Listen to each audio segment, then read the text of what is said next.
Some interesting news from Charlie Montoyo's virtual media availability on Friday. After DHing in the Blue Jays' first intra-squad game, I asked Montoyo what position Vladimir Guerrero Jr. would be playing Friday night.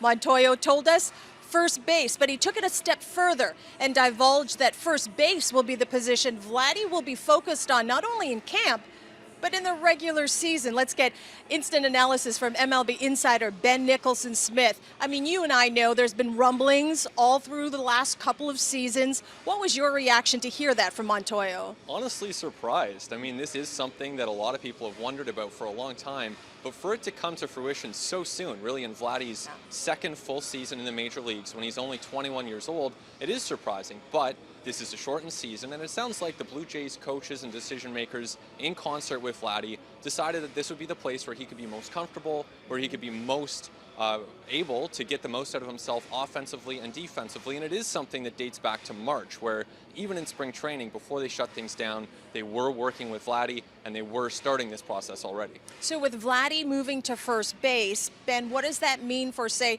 a player like Travis Shaw, and even for some prospects that are coming up?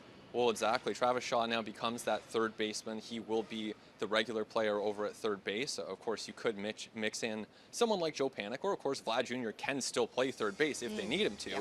But Travis Shaw will be the regular player there. And if you look bigger picture, they do have some prospects, as you mentioned. Jordan Groshans would be one, and then Austin Martin, who the Blue Jays just signed, on his way here. He's someone who has played third base as well, although his position isn't decided. So a lot of moving parts. Those prospects give the Blue Jays a little bit of insurance beyond Vladdy at third. That'll definitely keep us on our toes, right, Ben? Montoyo also shared with us that some of the 12 players that were left behind in Dunedin are here now in Toronto. Many of them worked out earlier in the day. So tell us who's here.